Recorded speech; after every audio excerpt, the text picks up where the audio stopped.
And so that recoup time, it's awesome. It only needs like 5 minutes, which is the incredible part, Whoa, right? I know it's actually surprising. insane. So if you can take 5 mindful minutes, get off your phone, get off your computer, do a meditation, maybe go out for a walk, which is that next thing that I'm definitely going to dive into.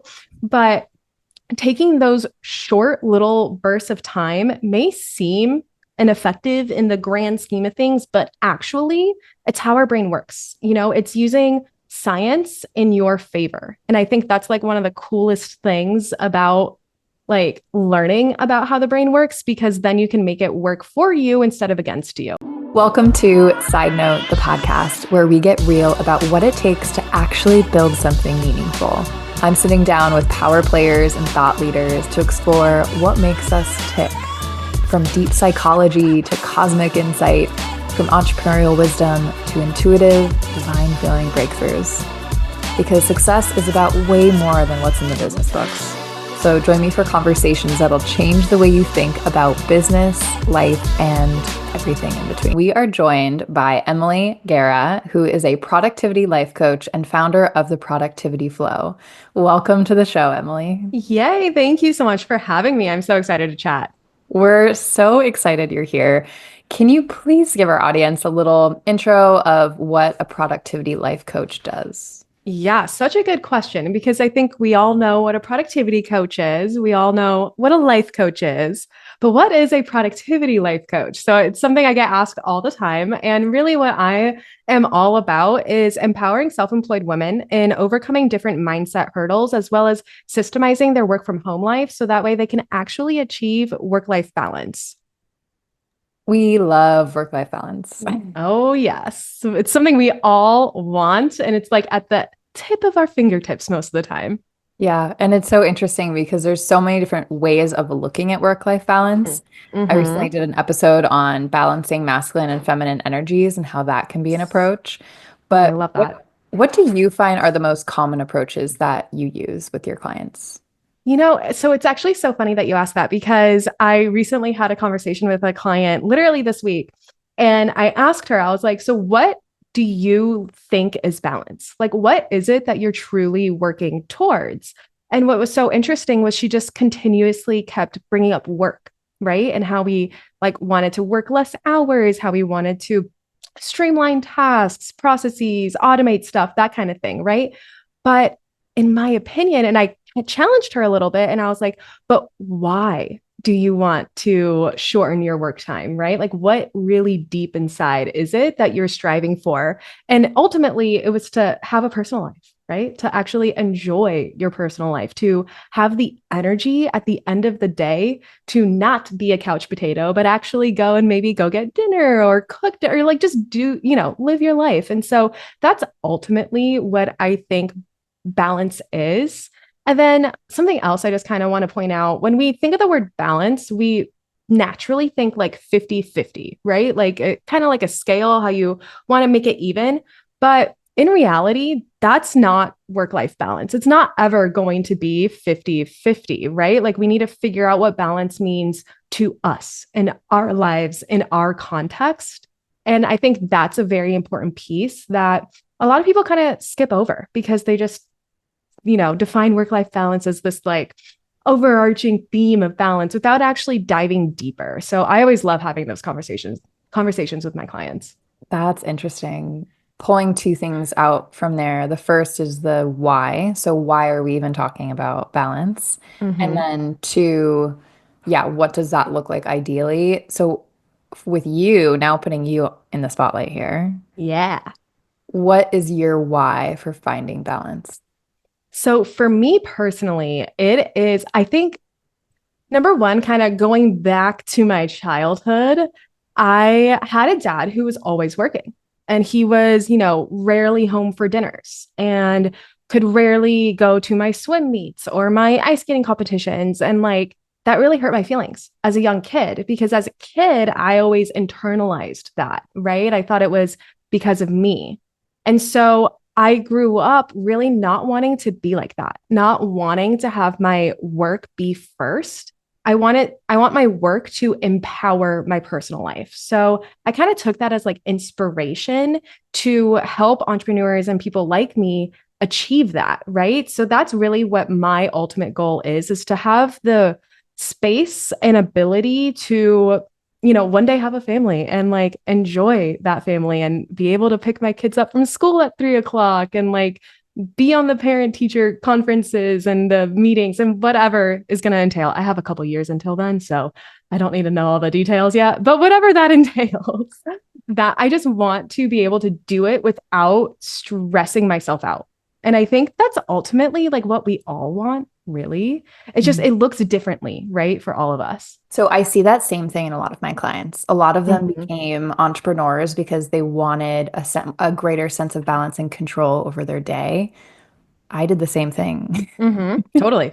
Right. And yeah, I was like, one day I want to be a mom and I want to be able to be present, but I also am very passionate about work. I love business. I love talking about business. I love talking about marketing. And when I thought about becoming an entrepreneur and what that might look like one day, I was like, what do I love doing? And I love talking to women about their businesses. And Oh, I now love that's it. what I do. I What? love that. See, because when you can do something that you genuinely love, I actually think it's so much easier to find work-life balance in a weird way, just because like you have that sense of control, right? Because like you love it, you want to dive into it, you can get into the flow a lot quicker, and you're excited to, streamline and systemize a lot of the stuff. And like when you are so excited about your business, you can work on your business and focus a lot faster and a lot easier. And that can lead into a greater work life balance. Now, the caveat with entrepreneurship is, we do everything, right? And so it can definitely also lead to a lack of work life balance, which is why systemizing can be so, so helpful, which is why like I do what I do. I thought of this question before we met. Is there a system that you've actually had to unlearn as a productivity coach? Oh, such a good question. So, I think a big system that we never really think about as a system, but I kind of do as a productivity life coach with this emphasis on mindset is our self-talk, right? So the way that we talk to ourselves, the way that we react to ourselves and our situation around us is very habitual, right? It's kind of systemized. If you think about it, it's automatic. You don't really think, it just happens. And so when you have limiting self-talk and negative self-talk that really puts you down and prevents you from putting your most productive foot forward, that like internal system can be really hard to change, number one. So I think working just on mindset, self-talk in and of itself has been a transformation for the books, that's for sure.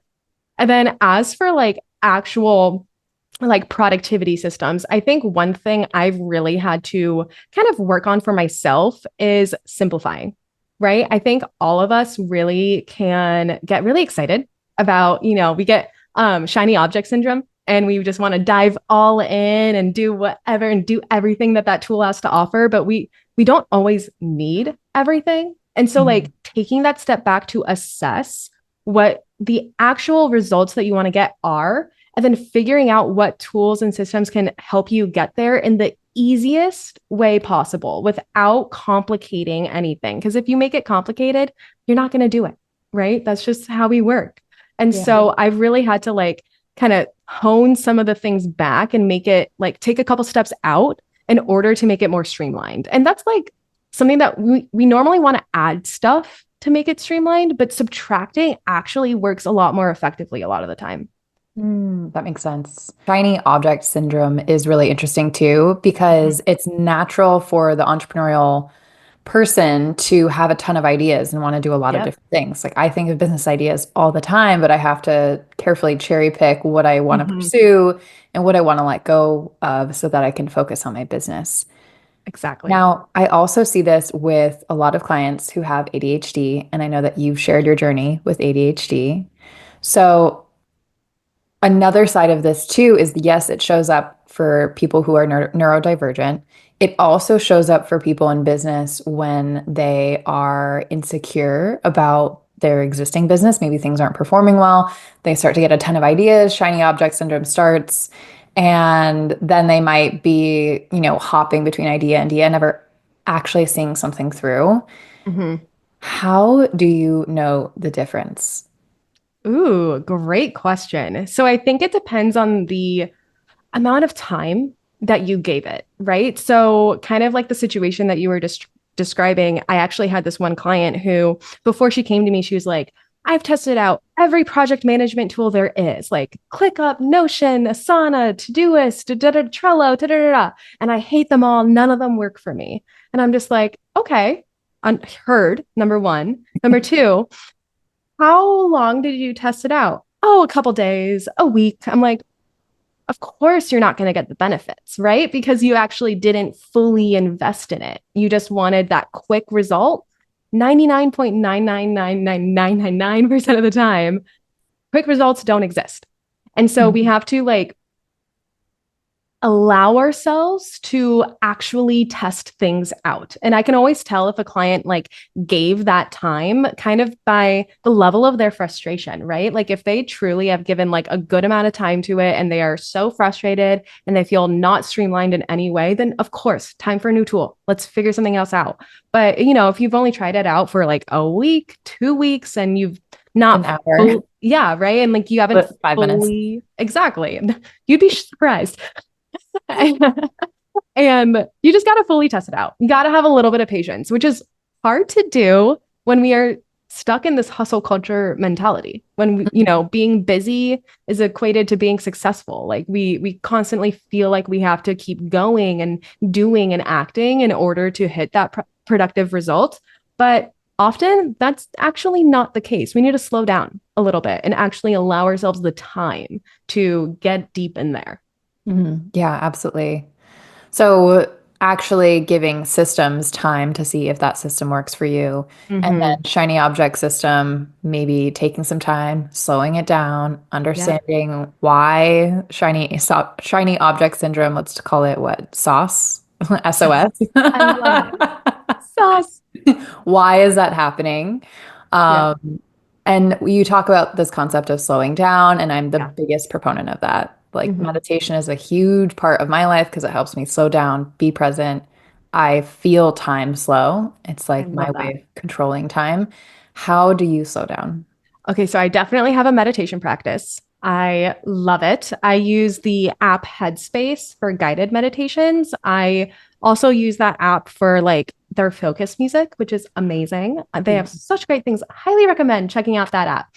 That's a good hack. Um, but then I also bring meditation techniques into my day. So, for instance, if I am feeling like all over the place and I really, I'm task switching a bunch in my head, I'm trying to multitask, which just never works. I stop, I take a big deep breath in, and then I do a body scan. So that way I just like reconnect my mind and my body. And it only takes like a minute, 2 minutes, three if you're feeling spicy. But like that to me, just reconnecting my mind and body in such a meditative way really helps me actually zone in, refocus, and reprioritize. So, whether it's doing some belly breathing and like triggering your calming nervous system and like using your body kind of as the superpower that it is. I think tapping into meditation or meditation techniques throughout the day is one of the most effective ways to calm your mind down and to allow yourself to be patient and get that time back. Yeah, absolutely. Meditation is one of my favorite tools. And I think people Mm-hmm. get in their heads about it, thinking they need to Yeah, carve out 20 minutes or an hour. totally. But the power of these small little moments that you can take and what they can do throughout the day are Mm-hmm. really powerful. And I notice that when I do that, it's like I've increased mileage for my brain that day. Yes. So instead of getting super tired and burnt out at 2 or 3 o'clock, I notice when I need to take breaks and then I can Mm-hmm. work a full day if that's, what needs to be done. I get all my tasks done, I move more Yeah. efficiently. Any other practices that are like meditation that you advise clients to Okay, so play with? firstly, I love what you just said, and I kind of want to explain why you do feel like you have the energy because it's actually the way that our brain works. So, the reason that you feel like you do have the energy to either finish a long day or when you take those meditative breaks throughout the day, it's because our brains can really only focus for roughly an hour at a time. After an hour, our brain has to recoup in order to be effective again. And so that recoup time, it's awesome. It only needs like 5 minutes, which is the incredible part, Whoa, right? I know it's surprising. actually insane. So if you can take 5 mindful minutes, get off your phone, get off your computer, do a meditation, maybe go out for a walk, which is that next thing that I'm definitely going to dive into. But taking those short little bursts of time may seem ineffective in the grand scheme of things, but actually, it's how our brain works. It's using science in your favor. And I think that's like one of the coolest things about like learning about how the brain works because then you can make it work for you instead of against you. So I just wanted to bring that up because I don't know, I think it's so empowering to learn that those fun facts about the brain. I love the fun facts. I'm here for all the facts. I find that to be fascinating because I've never heard that before. Yeah. And it also brings me back to what you said about the breath, diaphragmatic breathing. Is that how you pronounce Yep. it? It's called that or belly breathing. Same thing. Belly breathing. So that I know is really helpful for before you sing, before you speak. It helps with confidence, but it's also you're using the breath to calm down. And as someone who weaves in meditation and visualizations into my coaching, I find that to be a really empowering practice with Mhm. that type of coaching. What other like fun facts do you have in your back pocket around this stuff? I feel like you're just full of them. I honestly, I'm obsessed with learning about the brain and how the brain works and like how we can tap into the structure of our brain. So then that way we're not fighting against it. Because I feel like honestly, like 99% of the time, our lack of productivity or our overwhelm, our stress, it's really created up in our head. Right. And so, like, why? How does that happen? How does that work? And like, what can we do to, number one, better understand it? Because awareness is power. You can't change what you don't know. And then number two, act on it. Right. So that's like honestly what my coaching is really all about understanding how to use your brain in an effective manner that boosts your productivity, that systemizes your life, and that like creates that work life balance that's sustainable. Right. So, something else beyond meditation or meditation techniques that I really use to help kind of calm my brain down, reorient myself, and take a break from the workday is I love my walks. I Talk or have, walk. oh my gosh, if I don't take my afternoon walk, the day is done because I need it. I need to get out into the sun. I need to feel the wind, put my phone away, get off the screen. And I have a dog too, and she loves our afternoon walks. So it's just Oh. a double win in that sense. But the reason why I love going on a walk instead of like staying in my apartment or doing something inside is because of the actual like effects that nature can have on our brain. So if you can feel the ground underneath your feet and you can feel the wind on your skin and you can listen to the leaves, you are training your brain to become more present, right? And to become more focused. And that really helps when you come back into your office, sit back down at your desk, you're bringing that focus and that presentness, if that's a word, Mhm. into your work zone, right? And so that alone, super, super helpful.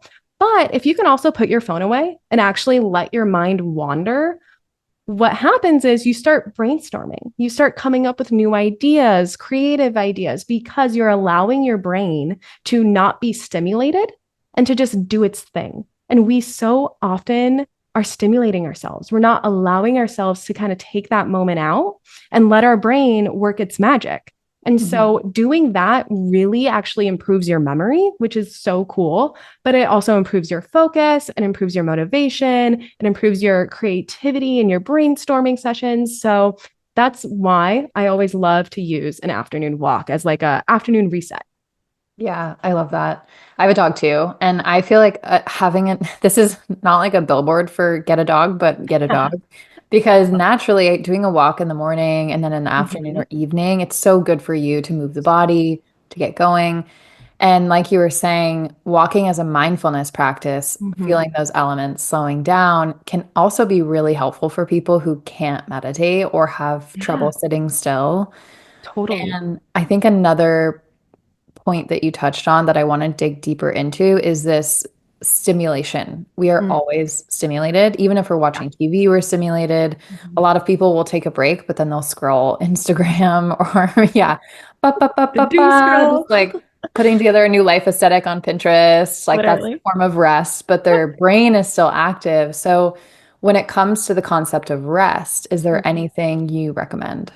Well, firstly, I feel like most people never think that rest is productive. We think that because, again, honestly, because of the hustle culture mentality that we're really stuck in, right? So, like, if we're not being busy, if we're not doing, then we're failing. Then we're not doing enough. Then we're not successful, or we're not successful as we can be. And so, letting that mentality go is honestly step number one, which is arguably the hardest step. And I think you can really achieve that by doing action, right? And what kind of action?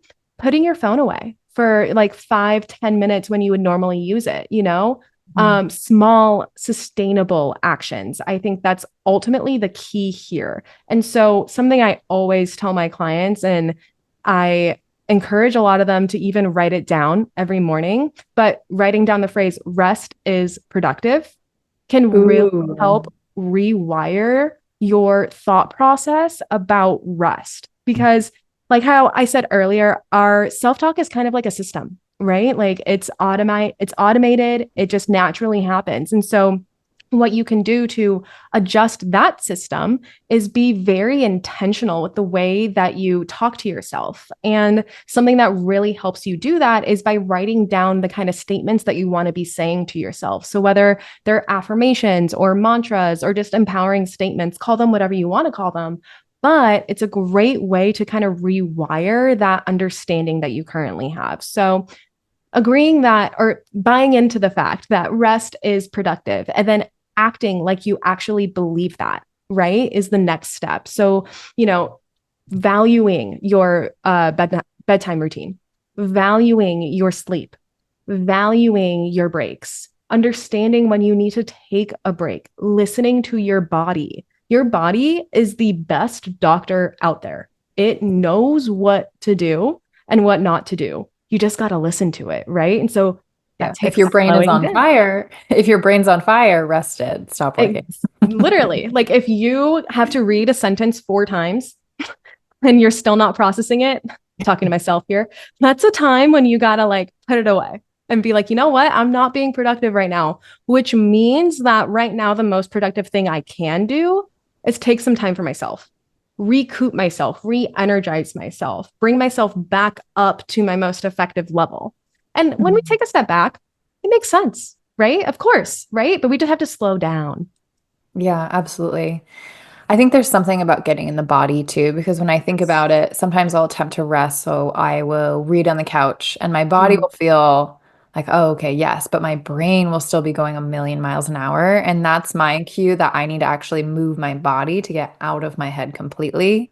Oh, I love that. Because I've gotten to that point. And so then I'll stretch or I love like yin yoga because it's really slow Yes. moving. Yes.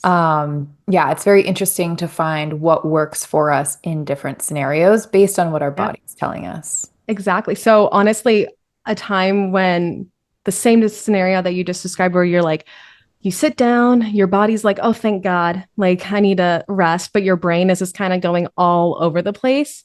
Another thing that you can do if you aren't in a place where you could work out, for instance, I love journaling at those points because sometimes we just have to get it out of our head and onto paper. And what's so cool about the brain is when you write stuff down or type it out, you're using a different part of your brain than when you are thinking, right? So you actually have to process what you are writing or typing a lot more so than when you're just thinking it. So it makes you kind of really reflect and understand what's going on up here and like what maybe what's overwhelming you, what's stressing you out. And then oftentimes when you just continue writing, you'll lead into figuring out your next steps and figuring out what it is that you got to do if you're feeling a little stuck or something. So I always love journaling as like a way to get out of our own head.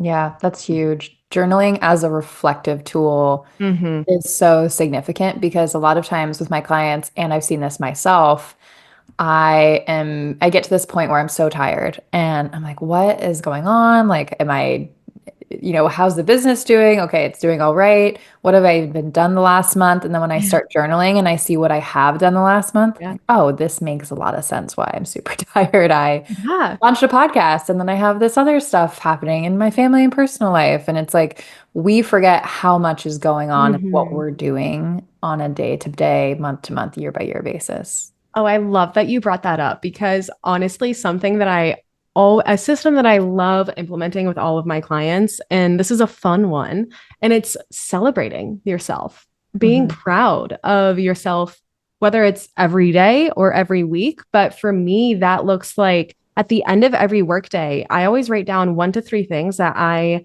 am proud of myself for. That whether it was something that I accomplished or finished or, an opportunity I got, whatever it is, I make sure that I acknowledge it, right? And I pat myself on the back for it. And because honestly, if we can't be our own best friend, like how can we, number one, be a best friend to others? But then how can we also like always rely on support? Like we have to really be our number one supporter in that way, particularly for our mindset. So celebrating those wins, being proud of yourself and acknowledging them can really go such a long way. Yeah, looping back to that self-talk point. It's like Yep. instead of when you look in the mirror pointing out all the flaws and imperfections or whatever might come up when self-talk turns on, what if you could celebrate yourself and how powerful that is when it compounds over time? Exactly.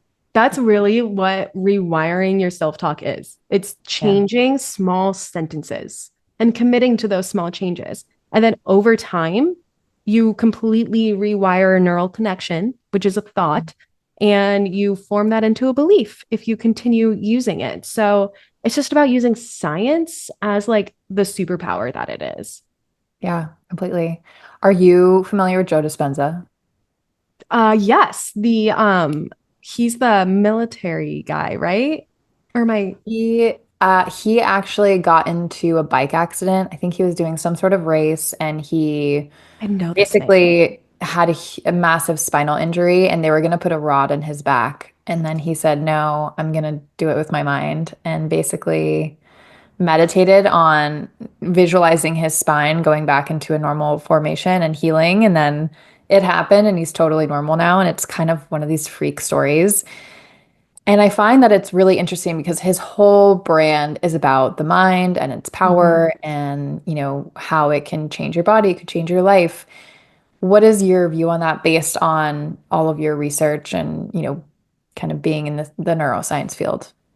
So I love that question because I think there's a lot of people think it's like woo woo, like not like actually based in science. And so that is kind of what led me to just wonder like, okay, how much of this is actually based in science and how much of it is just like a little bit woo woo, positive thinking kind of stuff. And Hmm. after doing like, how many years have I been doing? Several years now of just like being passionate about learning all this stuff wherever I can.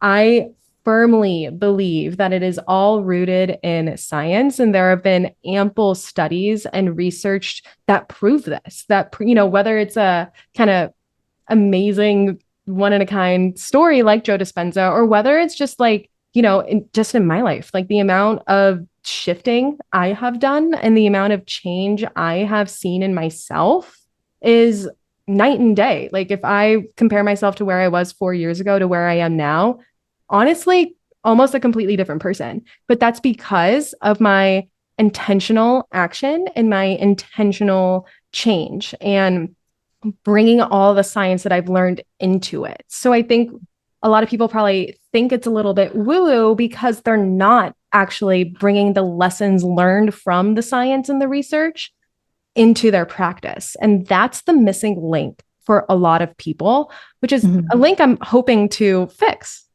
Yeah, no, it's definitely a gap to be filled. I think a lot of these practices do get a bad rap because they're viewed as woo-woo. I think more science is coming out. It's also becoming less stigmatized to do these types of things. You mentioned a lot of different changes. I'm curious, what's one change that you've never talked about publicly online, but a big, massive shift for you personally in the last few years because of this? Yeah. No, absolutely. So I think a big change and something most people do not know about me is I actually used to be anorexic. So there was a point where I think I was like 80 pounds and it was just very scary and, Oh, wow. not healthy in any way, shape, or form. And it was leading into other health issues. And I had this just belief that if I gained any weight, I was no longer good enough. And like I could never find, a husband or be happy or all of these limiting beliefs that, is typical of anorexic tendencies. And it took a lot of inner work to number one, overcome those beliefs, rewire my thought process about those beliefs, but then also to change my habits, right? Because, like, honestly, didn't eat breakfast, didn't eat lunch, would maybe snack for dinner. And like that was it. And like having to really now become a healthier person, I've really fallen in love with cooking. And like I really started enjoying that process. But it took quite a while for me to get there because at first I hated cooking. I hated going to the grocery store. I hated doing all things related to food. It freaked me out. It scared me. It made me very uneasy. So I had to overcome that, right? And the way that I did that, a big way that I did that was by writing down the statements that I wanted to change into. So, like the new beliefs that I wanted to replace my self limiting beliefs with, and like writing down these affirmations and saying them out loud to myself or looking in the mirror and like being very intentional and a little cheesy, having a little fun with it too, making it lighter, right? I think that's kind of a piece that we always forget as well. But that transition in and of itself is something I am super, super proud of, number one, but also I learned a lot. And I bring all of those lessons learned into each and every coaching session I have because I understand that there are different types of struggles and different types of whether they're health struggles, physical struggles, or mindset struggles, or all the above. Like it still can be improved. It still can be changed. It's just about making 1% changes at a time, small, sustainable changes at a time. That's truly where the magic happens. Yeah. Thank you so much for sharing that. Yeah. Yeah, Thank you for asking. it's really impactful to hear, that you were at this point and you were able to turn it around by these little subtle shifts and, this belief in yourself, like you Mhm. can heal from this and Yeah. change these beliefs that were so gridlock almost. Yeah. And I think it's difficult for people to even see that those beliefs exist sometimes. Mhm. And it Yes. does have to get to a point where something really significant happens with the body. And, these beliefs that you write them down, the affirmations, it brings up this other concept of, future self Yes. and really thinking about like what is this future self that I want to move into from the present and how do I want her to look and feel and live and what does balance look like for her and what are her values. So I would like to do a fun little exercise right now with you. Yay. Let's do it. What does your future self look like in 5 years? Ah, yay. Okay. So my future self is fully invested in starting to raise a family. And I will be married to my boyfriend by then. We've been dating for 4 years, so I can confidently say that. And I You could will, forward this to him too. I So know, right? Like hint, hint. And then, and then I plan to, in a couple of years, move to Chicago, which is where my boyfriend is from. His whole family lives there. So that is kind of just like the personal side where I will be physically, right? In my business, though, I will have consistent clientele each and every month, and my business will be growing. And I hopefully will be at the point where I can start hiring on more coaches to join me and build out an actual coaching agency, which is my dream. And I will also be Fit. That's really my goal at this point. It's not about weight. I don't even know how much I weigh right now, which is actually something I'm very proud of.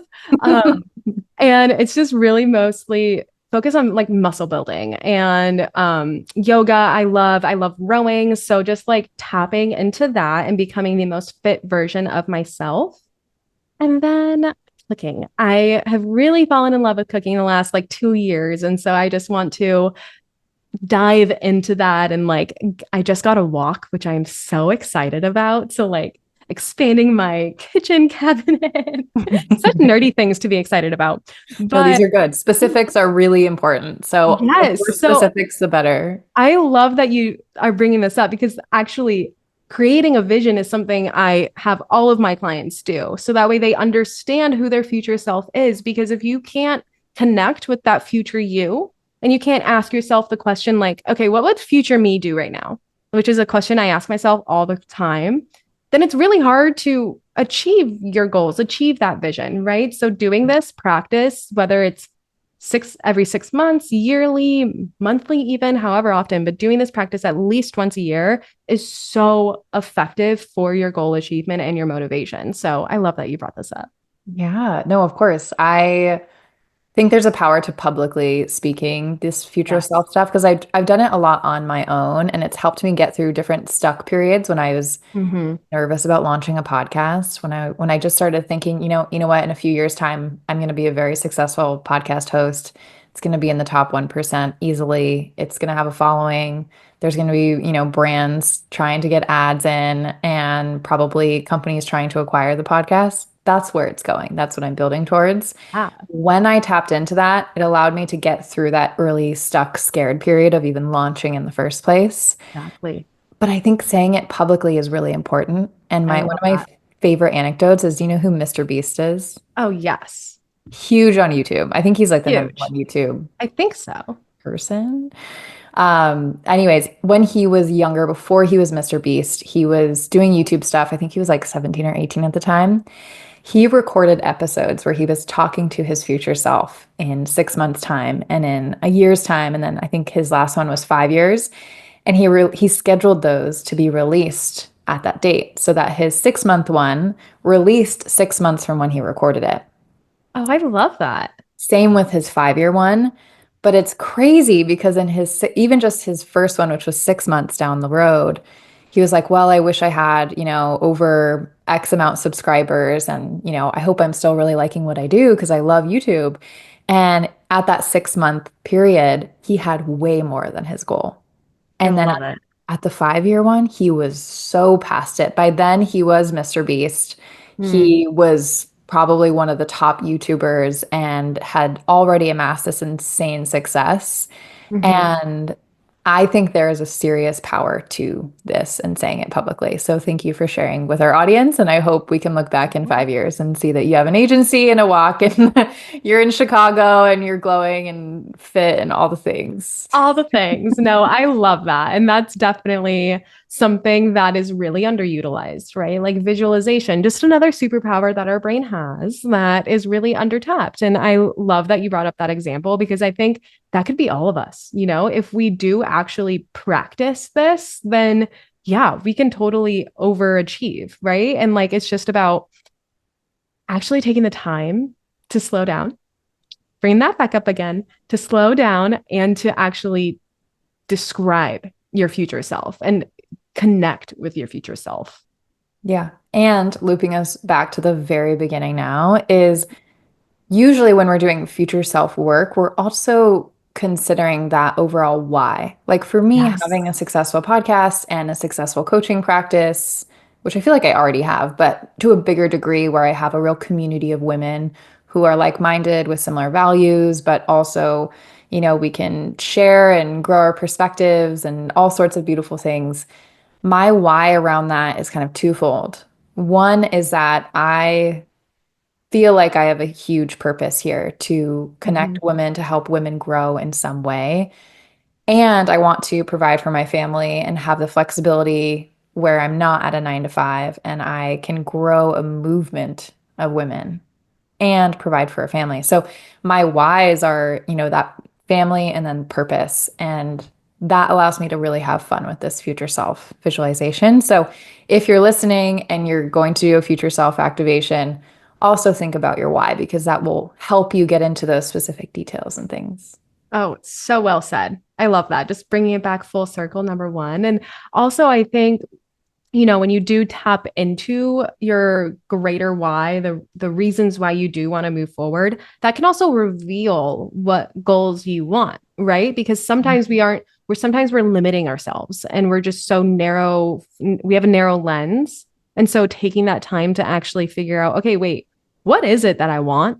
Like actually asking yourself that question can give you goals, right? Because then you can create milestones and kind of work backwards from that.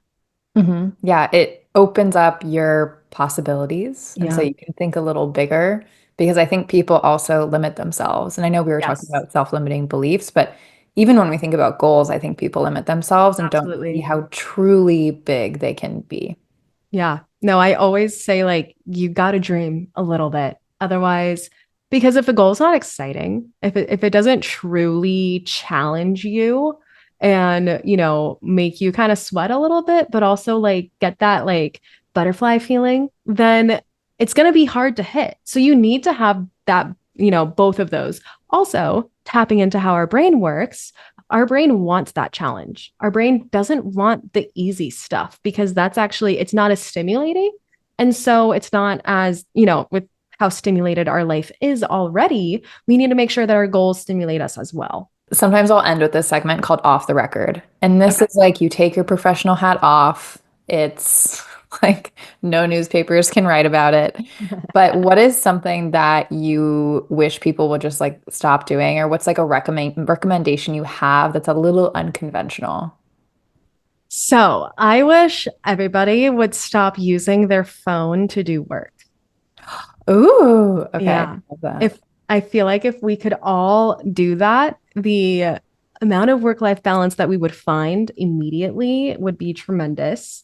But also, we would reduce our stress and we would reduce our overwhelm because work won't be attached to us anymore. And it's something I practice and I really commit myself to doing. And so because of that, I actually have, once the workday is over, once I put it away, I actually put it away. Right. And so like that little change, I've seen it transform my clients' balance and I know it can do wonders for everybody. I love that. I am going to try my best to do that in the next week and I'll report back. Please, I'd love to hear. Well, thank you so much for being on the show, Emily. This was a blast. I'd love to have you on again in the future, maybe before your Perfect. 5 year future self point hits. There Uh, we go. do you want to share anything with our listeners or share where they can find you? Yeah, absolutely. So you can find me at theproductivityflow.com. And by the way, since we talked a lot about future self, if you go into my blog page, I have a workbook that's all about creating your vision for the future. So that way you can actually define your future self. So I can send you the link so then that way people can download it easily. So that way it just really implements what we talked about today. Awesome. Perfect. Yeah, we'll put it in the show notes. Perfect. Please find Emily there, give her a shout hi, and thank you for being here. If you enjoyed today's episode, please leave a rating or review. They go a huge, long way for both of us. Again, thank you. I'm Samantha Fackler. You can find me at growwith_Sam, sidenotepod.com, and we'll catch you soon. Thanks. Thank you.